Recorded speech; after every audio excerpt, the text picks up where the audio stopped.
Back to the Pipe and Tobacco Podcast. I'm Jim Ed McBob. With me, as always, Tim Beaumont. And Tim, with our warning label, please let the listeners know what they're in for. This podcast will expose the listener to offensive, insensitive, off-putting, and otherwise socially unacceptable content known to the state of California to cause cancer. To avoid injury, the sponsors of this podcast suggest you fucking grow a pair. There we go. Lighten them up early. All right. So there we go. Tonight's episode 10, and we're going to be talking about the Las Vegas International Pipe Show, which Tim attended, and I did not,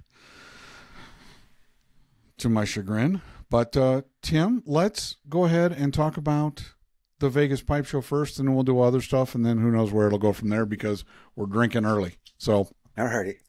Well, where do I start? I mean, it was quite an experience. First time for me. If you go on the Las Vegas Pipe Show website, you can see the number of exhibitors that were there, and they had masters from all over the world there with pipes on their tables for sale. And it was, in my estimation, it was probably maybe an 80% artisan pipe makers and 20% resellers, retailers. mm-hmm. I frankly walked around the room and at the beginning of the show, and I thought, man, how am I ever going to sell a pipe here? I mean, there was so much competition there, for spectacular pieces of art. It was just amazing. But the camaraderie and the just the approachableness of all the name brand, the high-end guys that have been at it for a long time. I just, it's incomparable. I've never had an experience like that. Not unlike the pipe community in general, the show was just like that. You could walk around, put your hand out, introduce yourself to anybody, and they were happy to sit down and have a conversation with you. I don't know, because I wasn't. This is the first time I've attended the Las Vegas show. They had a lot more tables, a lot more vendors. I heard this year there were some 17 new vendors, and they had a bigger room. Mm-hmm. And so I don't have a way to gauge whether it was better attended. I think as time unfolds here over the next week or so, Pipes Magazine will probably, Brian will probably talk about it and what the attendance was like and that sort of thing. True to form, the hand was extended to bring people in, new people like myself, into the brotherhood, if you will. Mike Murphy and I sat down and had a nice conversation, and I donated a pipe that was given away Saturday night. Mike and Jay, nice. Who won it? Picked. Do you know? I do not know. I met him, but it was just kind of in passing. But it was this the pipe that I made for the Instagram pipe makers. And it was the red, white, and bamboo pipe from July. Oh, wow!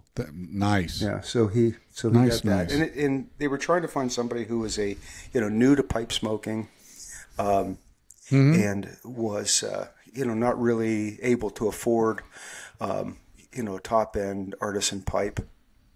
And so they awarded that to him. And I met him. He was loading himself into an Uber, and Mike pointed him out, and I went up and shook his hand, and he was on his way. So, but I'm sure that nice.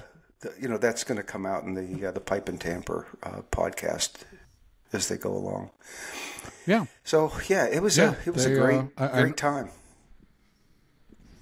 Excellent. So I know that you ran into Anthony from Castle Briars because he said he ran into you. And people messaged me through the whole show, why aren't you here? Well, because I'm sitting behind my desk doing not fun things. So, right. I know did you get a chance to talk with Anthony a bit, or just, I did. hey, how are you? Talked quite a bit. No. We he came out and came over and hung out at my table for quite a while. Excuse me, a couple of times, and we traded some tips on doing different things with stems. And great guy. I was happy to finally meet him. Yeah. Absolutely super guy. I actually sat down and go ahead. Well, I was just going to say, go ahead and finish your thought, and I will tell you another thing about some folks I met there. Yeah, Anthony is one of the few pipe makers that I've actually met. He and I met at the smoke shop up in Inglewood, Colorado, and just a fantastic person. I absolutely love Anthony, and we chat fairly regularly. So it was great that you got to meet him. So, yeah, who else did you meet? Well, I met a gang from the San Diego Pipe Club. Oh, nice. And these guys have a really dynamic pipe club. They've got north of 100 members. They meet on Sunday and Thursday, twice a week. Really? And had a couple of the guys from the club that bought pipes from me, and they got some tobacco to take home and to share with the other club members. And Eric from the club, real well-spoken guy. He'd be willing to come on the podcast and tell us about their pipe club sometime if we want him to. I think it'd be a pretty good guest. I think we should have him on. Yeah. Speaking of guests, when we record this coming Sunday, it's a Tuesday night for those of you scoring at home, or if you're alone. We're recording Tuesday night because Tim had to travel Monday and was tied up with unmentionable things on Sunday night, but we're going to bring that up in a minute. But we're going to have Eric Mills from EMC Custom Cobs on Sunday night, and then the following week we'll have another Eric from the San Diego Pipe Club on to do an interview. So that'll be a hoot. Yep, and people love the interview with Dan. I mean, that was a hoot. So we need to get Mitchell on too, by the way. Right. Oh, by the way, Brian David, here's something we need to send you the pipe. Although Tim and I used to be really good at telepathy, it's gone. So if you could send one of us your address and let us know, you'll get the pipe and some other cool stuff from us. And, there's no telling what's going to show up in that box. I know what's going to show up in the box because I'm packing it. But, you may get the warning label coaster. You may get the warning label magnet. You may get the warning label stickers, the Pipe and Tobacco Talk sticker. There might be a special surprise from Emerson Southern Forged in it. You'll get a magnet from MBSD Pipes. You'll get stickers from MBS Pipe. Plus, you'll get the Peterson pipe. So, please, send us your address so we can mail that out to you. There you please. Go. Yes. All right. So who else did you get to talk to while you were there? Let's see. Jay Mouton and I struck up a good conversation. He's a nice guy. There's these folks from the south and southwest of the country, Texas and Louisiana and California. A lot of people from California, Oregon, Washington State. These are all people that, the pipe shows east of the Mississippi, you don't really get a chance to meet them. And potentially Chicago, I don't know. I haven't been there, but I'm going to try to go this year in 24. So there's, just a lot of really nice people. I'm just trying to think of Jay Furman was, holding court and talking with everybody. I mean, that guy, he covers some ground. He was everywhere in there. And I didn't realize how tall Mike is from Pipe and Tamper. He's a big fella, isn't he? He's tall. And like the Fantasy Island, when they stood and said, the plane, when they stand side by side, that's what the profile looks like. All right. Hervé Villachet. Yeah. Jay and Mike both messaged me during the show, and they're like, hey, we missed you, buddy. Why aren't you here? It's like, because this whole effing working for a living thing. Yeah, right. So, All right. So yeah, excellent. So yeah. Anybody else you talked to? Anything? Did you pick up any new pipes while you were there, or just selling pipes? I did. I was right next to. I don't know how to pronounce his last name. And being excuse me, being sort of relatively new to the pipe world, I've never had the opportunity to meet him before. Very soft spoken. He's from Ishmael. His name is Ishmael. He's from Turkey, and he carves the meerschaum pipes. And so I bought this cool eagle claw from him. Ooh, Isn't that look neat? at that. That is gorgeous. What a great and the amount of piece detail. of artwork. Did you get his card by any chance, or how to get in touch with him if you wanted another one? He's on. I have it saved on in my Instagram, so all right. Well, shoot that over. Get in touch with him that way. So I will. Yeah. So this is really cool. Yeah. I was wanting another meerschaum, and this guy, the amount of pipes that he had there that were all intricate like this, just amazing. Wow. He brings all this stuff. Isn't that amazing what they can do with that stuff? Yeah. It's just remarkable how they can carve that. You really want to impress me, Jim? Do that with a piece of mortar. Show me what you're made of. Show me what you're made of before I mortar you. And then every one of them, like I don't know how they do this, but every one of them's got one of these little cases form fitted. I don't know I just don't know how it's done. But there's actually a specialty industry in Turkey just for that. It's a separate collection of craftsmen that do that, and they're kind of amazing. Every case is custom formed. Yeah, exactly. And it's got like little hinges on it. It's got a little hasp on it, and it all fits. It's, the seam is even all the way around. I don't know. Yeah. Have you smoked it yet by any chance? No, not yet. I was, I kind of don't want to spoil it. It's like the first smoke out of it. And, I'm just going to wait until I'm with some guys and then break it out and make them all jealous. The showing them off pipe. All right. I see how yeah, exactly. I'm me and you're not kind of thing. Yeah, that's right. Exactly. Look what I did. Yeah. Nice. Now, he was on one side of you. Was there anyone else on the other side of you? Who were you close by to? I don't know how to pronounce his last name either. His name is Marek. He's from Czech Republic. Okay. Pipe maker. He's on Instagram. Artist. He's the one that makes the playing card decks with the drawings of all the pipe makers' faces. They're caricatures of the pipe makers' faces. Yeah. And we visited quite a while. Lynn, the valiant lady, she was right next to me. Great person. Oh, nice. Yep. Yep. Lynn is excellent people. So. Yep. And Robertson Pipes, he was just a stone's throw away. Oh, nice. Yeah. So the problem with for me being a one-man band is I feel kind of obligated to stand at my table so that it's not empty when people walk by.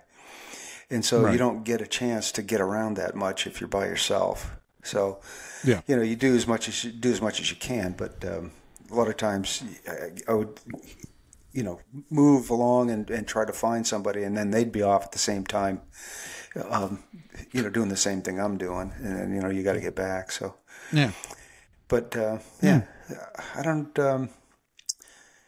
Las Vegas is it's a 24-hour day, 7-day a week cymbal crash. Light up the lights, kids. Oh man. And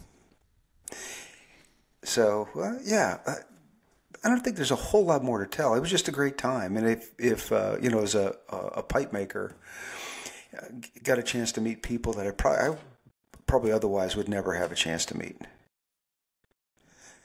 Excellent. Joe Scota Sounds was like a there. great time. His beautiful work again. Shows pretty great talented stuff. artist. Yeah. Mm-hmm. Yeah, Tom Eltang was there. Oh, really? Oh, there you go. I saw pictures of Jeremy Reeves and GLPs was there. Yeah. Jay Allen was there. Nice.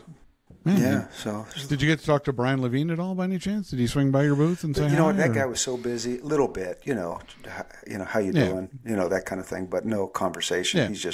He was going. Different directions. 90 miles an hour. That's a hard thing to pull off. That's a big deal. Yeah. And who's his partner in crime in that? Is that somebody in L.A., right? I can't. Yeah. Dave in L.A. Tall guy, maybe? but I didn't get a chance to meet him. Oh, okay. All right. Yeah. Excellent. Well, it sounds like it was a fantastic, fantastic show. And, you sold some pipes and sold a little bit of tobacco, and life's good. So. Yeah, that's right. That's right. All right. Excellent. So last week we had Dan Robert on, and I have to tell, so Dan, if you're watching the podcast, I've had 6 inquiries to get your pressed blends. The people are just kind of like they saw it and just kind of went wild. So there's a future for it in it if you choose to pursue that route. So, and it was a hilarious interview, and I just really enjoyed chatting with Dan. He's just one of those really colorful characters in life you're always thankful you meet. So yeah, it's great. I mean, excellent. great conversationalist. Yeah, he is. It was a hoot talking to him. So anyway, it's Tuesday night, so let's get back to the regularly scheduled program. And as always, we do what's new in the collection. And Tim has already previewed his gorgeous claw-held egg immersion pipe from unpronounceable guy from Turkey. So we will try to post a link to his Instagram in the messages. And it's just how American can we possibly be? We can't pronounce crap. His name is Ishmael, but he's a quiet talker. He's a low talker. It kept having to get closer and closer and closer and it was getting weird. The next thing you know, you're taking warm showers to the wee hours of the morning together. So. You did not have to go there. That was rough. Yeah, well, what happens in Vegas stays in Vegas, Tim, and I'm certainly not going to tell Anita. True. That's right. So, what's new? So, it was, I got a replenishment of tobacco in this week, some usual stuff, nothing new to the collection. But I did get, in case you all haven't seen Tim's website or been to Tim's website, Tim redoes stems for pipes. And I had sent him some Stummels a while back, and he sent me the first 2 of the batch. So the first one is a Lorenzo. If anybody knows anything about Lorenzo pipes, they have this kind of interesting where it's curved on the bottom and the top of the shank has the bevels on it. And Tim made this just amazing orange swirl stem that fits perfectly on it. And it came out so much more spectacular than I thought. The other thing to remember about Lorenzo pipes is in the 70s, they were dyeing them that weird orange color, which is suitable for absolutely nothing. And I have a couple of Lorenzos, and I've soaked off that color and put other colors on it. And when I bought this box of Stummels, it was with the best of intention that I was going to take a turning kit and make stems for them. And what I discovered that I could do, in addition to not making stem, is take really pretty acrylic stems and really pretty, Cumberland stems and turn them into absolute useless garbage trash. I was so proud of myself. I think I ruined about 12 of them before I thought, there's a better way to do this. I'm going to send them to Tim. And he did just an excellent job. And then I have a GBD from the 80s that was missing its stem, and it's just absolutely perfect. He did a magnificent job. It's a great pipe. I love the grain on it. And I do have a soft spot in my heart. Both of these are obviously estate pipes, but Tim did a fantastic job. So if you need to have stem work done, my partner in crime here can hook you up. If you send them to me, I will send them back to you in the condition you sent them to me and say, no, you need to mail it to the other guy on this podcast. Cause along with a chunk of acrylic rod that has a drill bit snapped off inside of it. Yeah. What I was really good at was getting the drill bit, because I got those 6-inch long, really thin drill bits, is that I could get it to go straight perfectly into the top, and then about 4 inches in, it would hook and come right out the side, which is spectacular if you've never seen it done in person. It makes the rod absolutely useless unless you just really wanted that off-draft look, that hook to it. You want to smoke it like a fluke. Exactly. If I cut the part that goes into the stummel here, no, I couldn't pull that off for nothing. And it was Those so are frustrating. Both really nice pipes, though. Yeah, I really liked them both. I mean, that's why I sent them to you, because I did like them. But they came out the work that you did on them is absolutely breathtaking, and they're just as sharp as could be. So well done. They didn't look like they were even so smoked. That's the GBD had because I had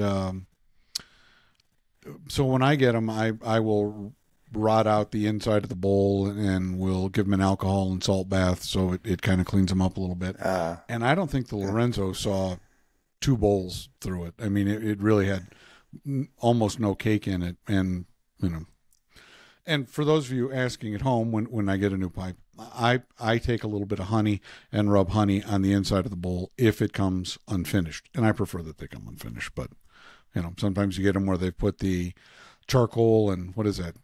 Charcoal and mayonnaise or charcoal and something. Yeah, sour cream. The bowl coating.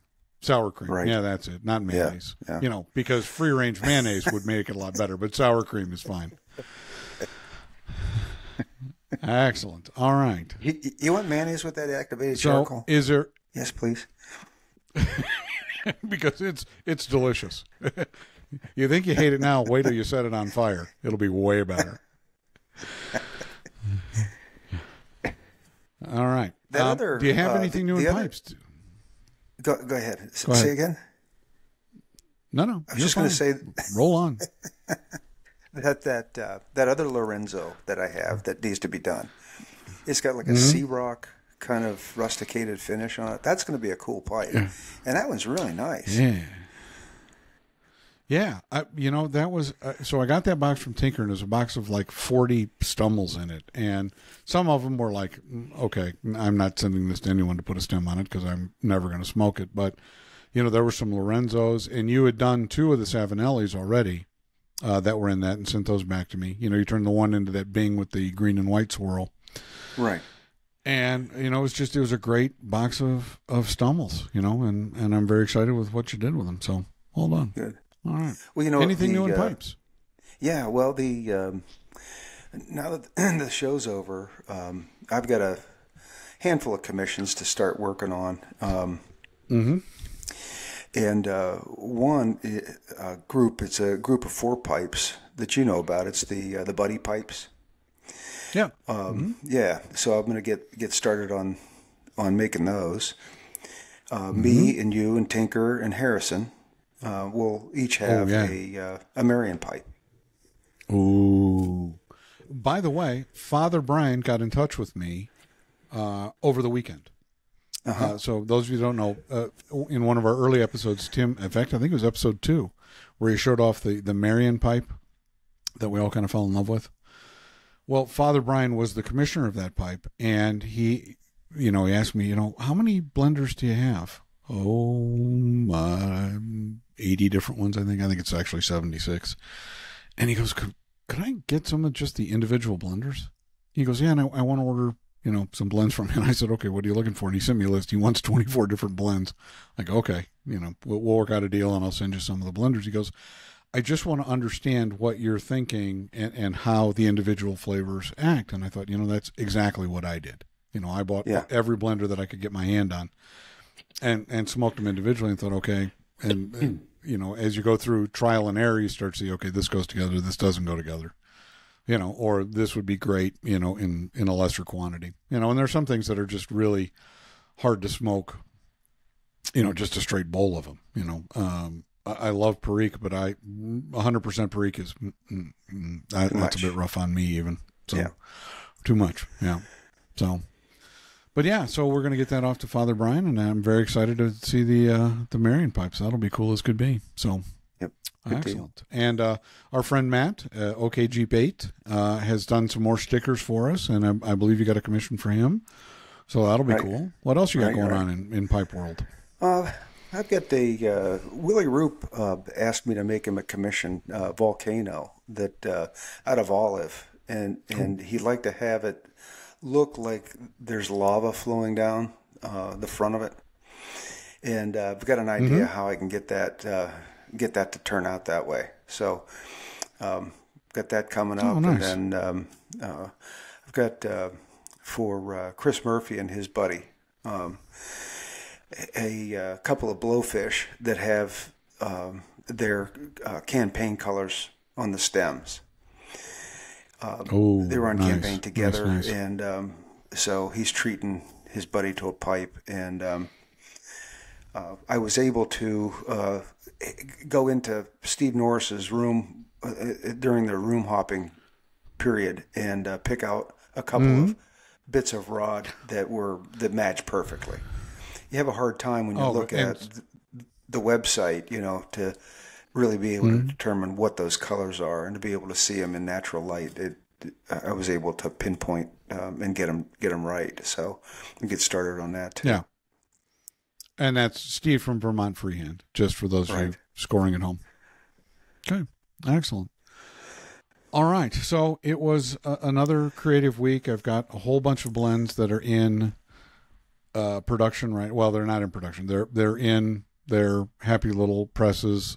Kane Addison, a friend of both of us, his bitters blends. I've got Jerry, who gave us the what was that? The Manhattan recipe, and I've got that one in a press, and it's again, just like getting a commission pipe, having someone commission a blend, that's pretty cool. And then what else do I have going on? Oh, I created a new one, and I decided that I'm going to do a Southern States set of blends, just kind of reminiscent of each state. So the first one that came out, I did Kentucky. It's Tennessee, Kentucky dark fired, some Burley, some Virginia's in it. It's called Cumberland Falls, and it came out pretty well. I'm pretty excited about it. So that may make it to the blend list, but I'll have to smoke a little bit more of it to see how it did. Well, that kind of fits in with. Because... Go ahead. I'm sorry. No. Go ahead. What you described there kind of fits in with what we were talking about when we had Dan on the call. Tobacco, that's a native crop, and you think about it, it's sort of our birthright to be able to enjoy, especially Virginia and Perique tobaccos. Because those are native to the U.S. and so doing a blend for the southern states, I think that's kind of that's pretty cool to have a blend for a state. And Rob Summerall, I had been working on a blend, and he went to Europe for a while, and he finally came back to me and said, "Yeah, let's do this." So that's in the press too, and a whole bunch of stuff coming out this weekend and getting shipped, and he wanted Buffalo Trace topping on his, so that'll be interesting. We'll see how we did with that. So, all right.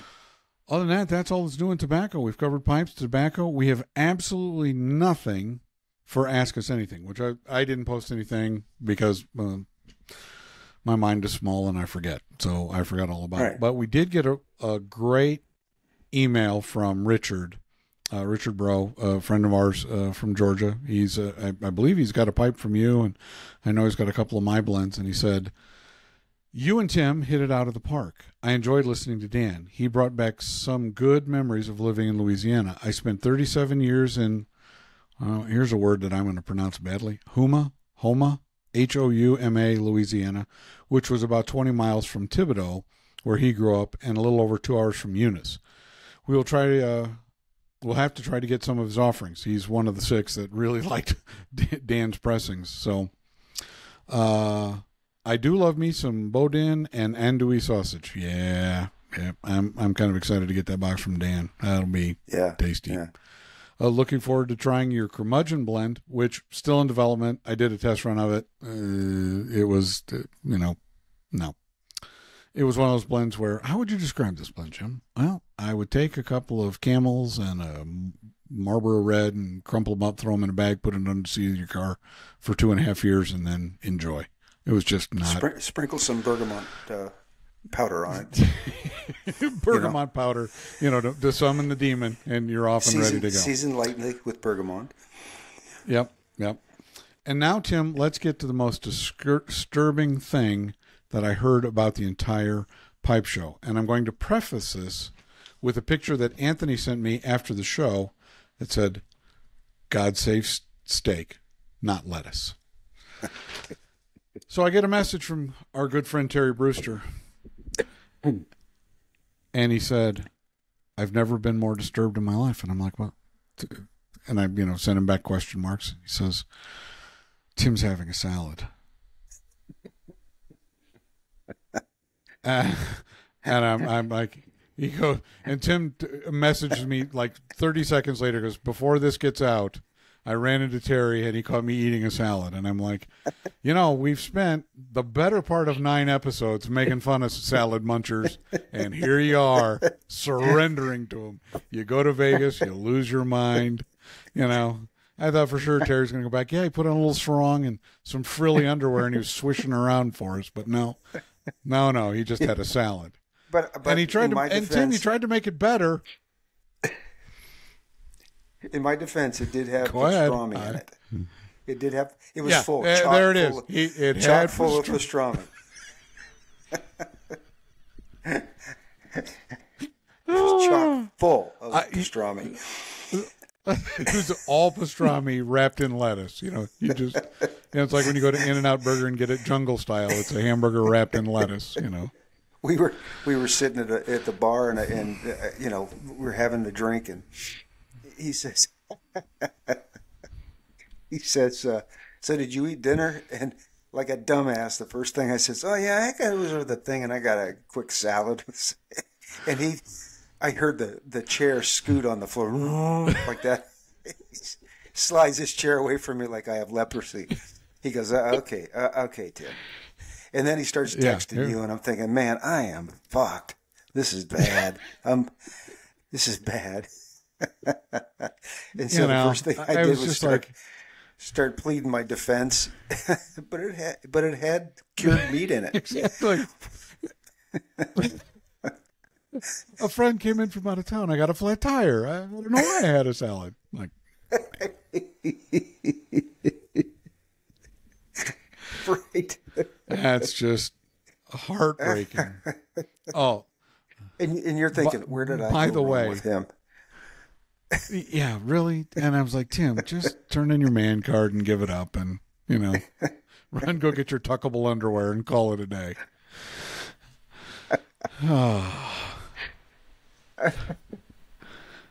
It's just where we're at today. I know, and I'm not for the next 2 weeks. I'm not allowed to read. Oh, you're going to hear about it. Yeah, we're going to put one of those. We're going to get it made in a patch and have it sewed on your work vest. So when you're out in the garage, I'm reading that. And people go, you poser. You're a poser.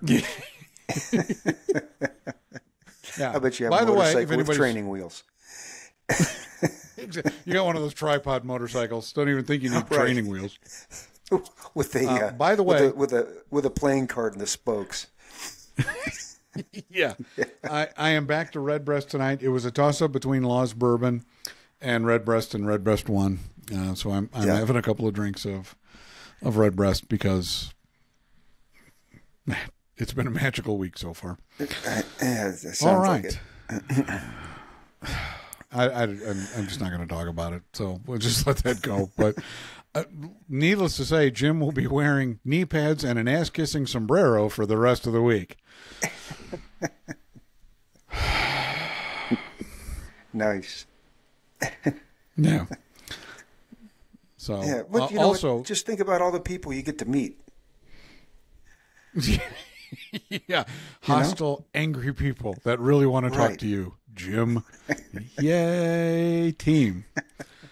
All right. So also, Jesse Culp, I promised you a video, and I got the, so I ordered some Krum of God, and he was asking about how I rehydrate dried leaves. And the Krum of God I've got is, it needs hydrating. So I will do the video either tomorrow night or Thursday night and send it to you. So Jesse from Oliphant Pipes, his dad blends tobacco, and it was having a difficult time with something. I said, well, here, let me, and I started doing a publisher thing where I was taking a bunch of pictures, and I thought, just film the damn video. But I didn't have any leaves that needed to be rehydrated. So they came in today.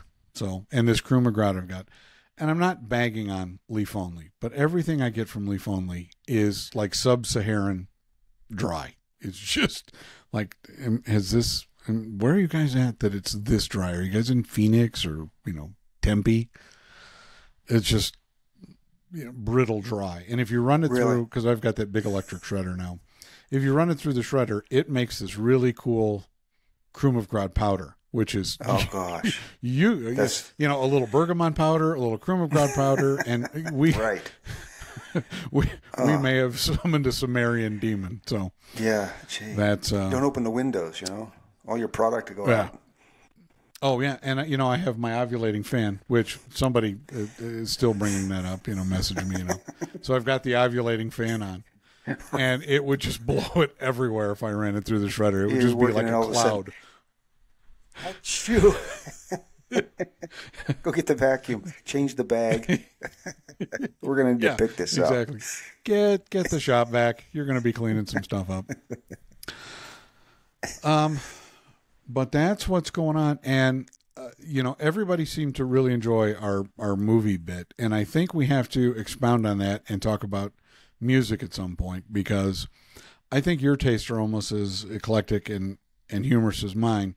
Because driving home from work today, when I pulled up in the driveway, my wife goes, "You were listening to that song again, weren't you?" Yeah, I was. Anybody, for those of you who don't know, Gene Pitney had several hits back in the 50s, and my favorite by Gene is 24 Hours from Tulsa.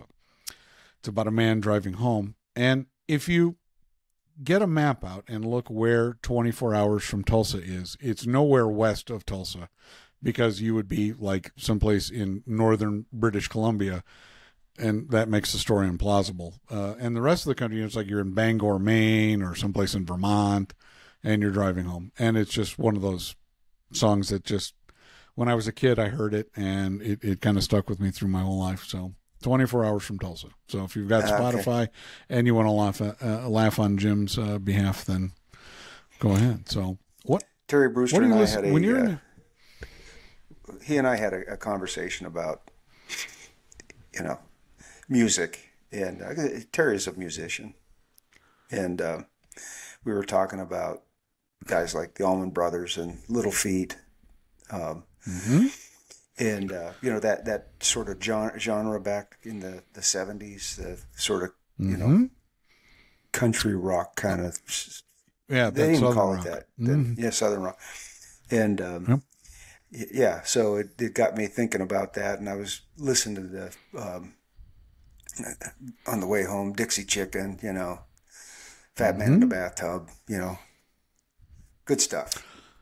When I was living in South Carolina, I was in Toy Caldwell's hometown is where I lived. He was actually from, the band started in Spartanburg, South Carolina, and they were famous there for years. They were like the best bar band ever in Spartanburg, South Carolina. And he's actually from a little town outside of Spartanburg called Moore, where I was living at the time. And, Can't You See, and, Heard It in a Love Song, just absolutely fantastic songs. Yeah, Marshall Tucker Band. Well, yep. So good stuff. There we go. Yeah, exactly. Hey, you know what? There was I saw this news article about this guy went to the municipal court, and the judge calls him up and says, how can I help you? Between all the parking tickets and, jaywalking citations and stuff. This guy walks up and he says, okay, I don't see you on the docket here. What can I do for you? And the guy says, well, I didn't know where to go. I want to change my name. And the judge gets kind of perturbed. And he says, of all the crap I got to put up with, I get this. He says, you can't just walk in here and ask to change your name. You've got to have a good, valid reason to do it. There's paperwork to fill out. And the guy says, yeah, but, you don't understand. I've been dealing with this my whole life. And he says, something's got to give. And the judge, feels a little sorry for him. He says, so, all right. He says, well, what's your name? And he says, Ted Shit. And the judge is like, well, no wonder you want to change your name. What do you want to change it to? He says, I want to change it to John.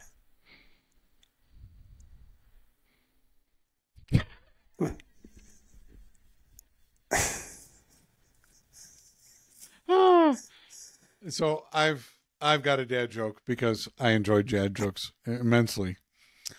My son, Han, is so excited that I named all of my children after characters in Star Wars. My daughter, Chewbacca, not so much.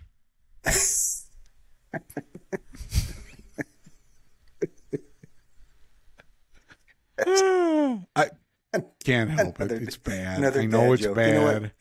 Well, that's what we have to do too. Is we got to ask our listeners to send us their best dad joke. Oh, send us your best dad joke.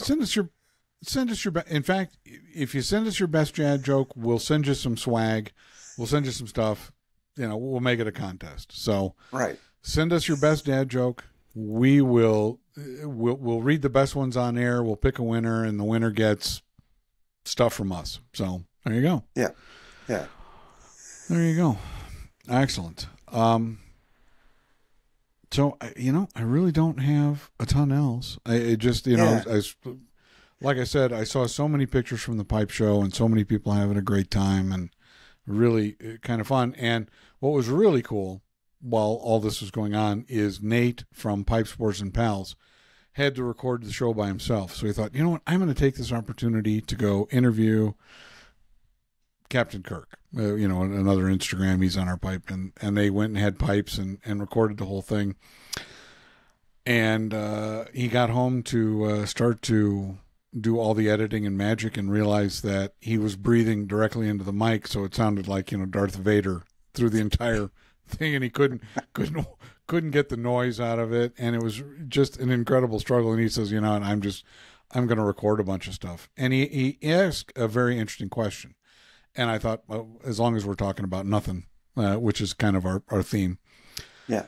If you have the apocalypse and it's just you and you have your pipes and your tobacco have survived the apocalypse, do you smoke all the good stuff early, or do you hang on to the good stuff in hopes of better time?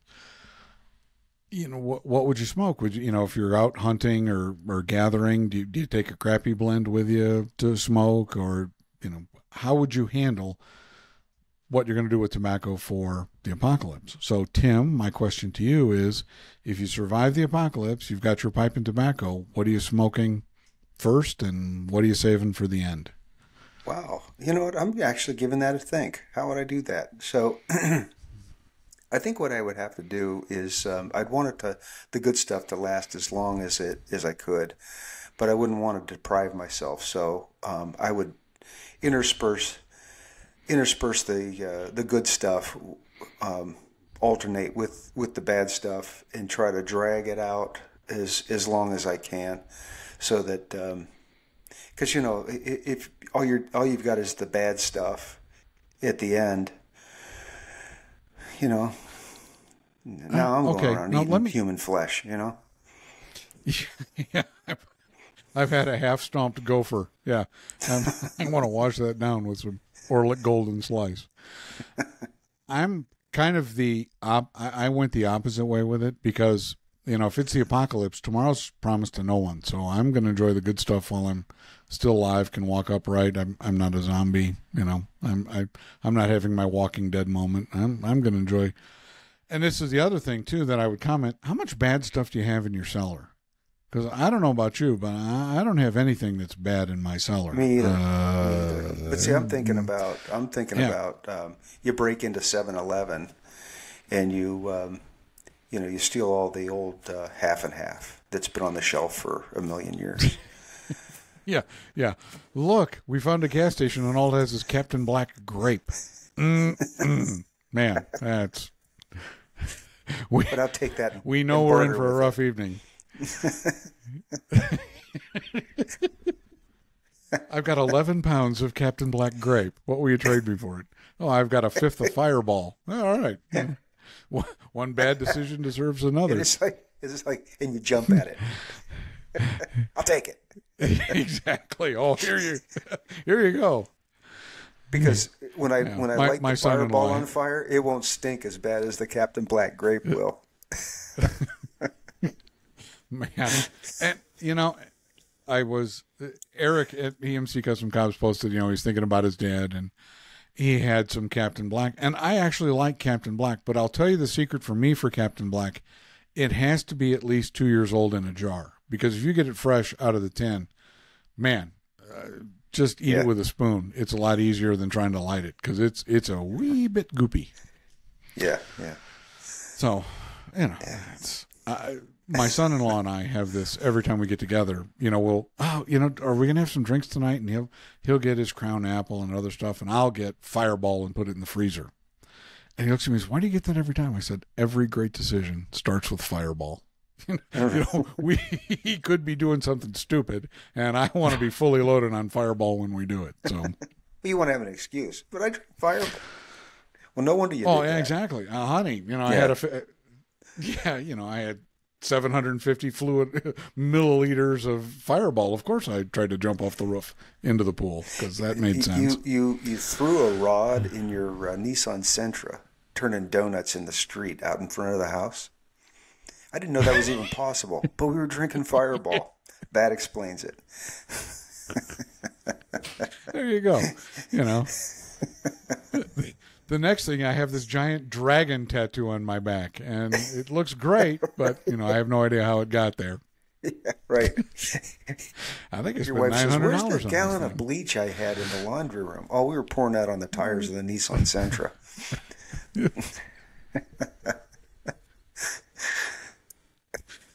Yep. Excellent. So next week we're going to do another review. We need to get Mitchell from MBSD Pipes on too. So all right, maybe we schedule an interview with Mitchell coming up. And see what comes of it, and see. Like right, I said, I would like to get I'll get that Brian David your pipe. Yeah, we got to do that too. Yeah. And, yeah. And Brian David, please send us your address. Come out. Come out wherever you are. I can do it telepathy, and I can just go through the phone book. Yeah, exactly. Let us know, and we'll send you the pipe. Don't make us track you down. Right. That could be ugly. You have two hairy guys showing up, and salad muncher here and me, showing up at your front door. Excuse me, is that salad on your breath? Is that romaine? Is that romaine? Is that arugula? No. Hey, arugula. Arugula. Yeah. Tim had a bowl full of leeks while he was in Vegas. Like, really, seriously? I was just... Jim, I sold these pipes and I met all these cool people, and then I had a salad. Wow. Really? Well, how did that happen? Even Steven. You gotta take the good with the bad. Is it ever so bad you have to have a salad? My wife asked me, why do you call that lifeboat? I said, because if I were starving to death in a lifeboat and a box of it came floating by, I would let it go. I could save myself and have the salad, or I could wait for the next box to float by. Let's give the next box a whirl. Maybe, it'll be right. something other than a salad. Yeah. Well, mea culpa. Yeah, that's, it's okay. I've been picking on vegans. And surprisingly enough, I did not get an email or have a vegan encounter in real life this week, which obviously huge disappointment. Because I love when you did see Adam. Go ahead.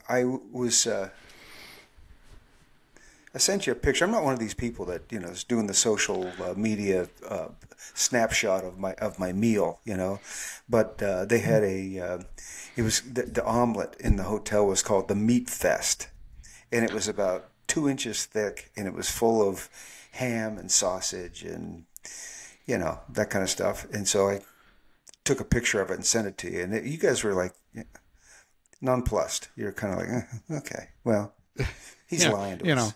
After the salad. That's somebody else's. Yeah. Yeah. He's probably having avocado toast. Yeah, I was just... Yeah, exactly. He paid extra for the avocado to go on that salad. Man. And it's not that I have anything against vegetables, but man, if you don't have 12, 16 ounces of meat with it, you miss the mark with me completely. And my wife and son this weekend. Oh, we really want chicken this weekend. Fucking seriously? Who wants a Yardbird? But you make the best Yardbird, Dad. Please. Pound sand. I just, it's the other thing I don't really want to eat. So, what are you going to have for dinner tonight, Dad? I'm going to have an old shoe. I just want something that touched a cow at one point because I'm not eating this at all. What you could do, though, is if you're going to cook the Yardbird, take a couple of ribeyes and stuff them in the cavity. Yeah, I'm having a chicken sandwich. Really, what kind of bread is that? Ribeye. It makes it so much more tiny palatable. Piece of chicken between two steaks. Yeah, it's like, oh, man. Sunday night cooking chicken for dinner. It's like, there was a thing I saw it on television, and they took two chocolate Krispy Kreme donuts and put a cheeseburger between them. And they ate that. They said it was like drinking a chocolate milkshake while eating your cheeseburger. Oh. I'm going to do that. Yeah. And just in case anybody's curious, you can eat 8 donuts or drink a 16-ounce regular Pepsi and get the same amount of calories. And I'm thinking perhaps that donuts may be an underrated diet food, because if you can choke 8 donuts down rather than a 16-ounce Pepsi, maybe you're not getting all the carbs in a a donut that you get with a piece of bread, because there's a hole in the middle. Well, excellent observation. Mm-hmm. But I tell you what, that looks so good. They were eating that big cheeseburger between. Well, I think what they did, if I remember right, they took the donut and they cut it down the middle like you would do a bagel, and they put it in between there, and they were eating that thing. Oh man, American cheese. Oh, looked great. Maybe a little ketchup, maybe a little mustard. No, they didn't put anything like that on there, but not that I remember. Just like the big juicy burger with that chocolate donut. I was like, oh God, come to daddy. Yeah. So I think this weekend we're going to do some New York strips, and I'm going to caramelize some onions, because New York strips and caramelized onions on it. It's a vegetable. It's almost like a salad, Tim. Yeah. There's a guy up the road from us that he's got the local rural butcher shop. He processes all the local cattle for people, and you can walk in there and you can buy a fresh brisket or a fillet. Buy the whole fillet, bring it home and cut it up and vacuum seal it, and ribeyes, T-bones, and they're just like they're like fresh off the cow. Occasionally, you'll have to get them frozen, but usually he's got them fresh, and they'll wrap them right there for you. Mm-hmm. Yeah. Oh. Yeah.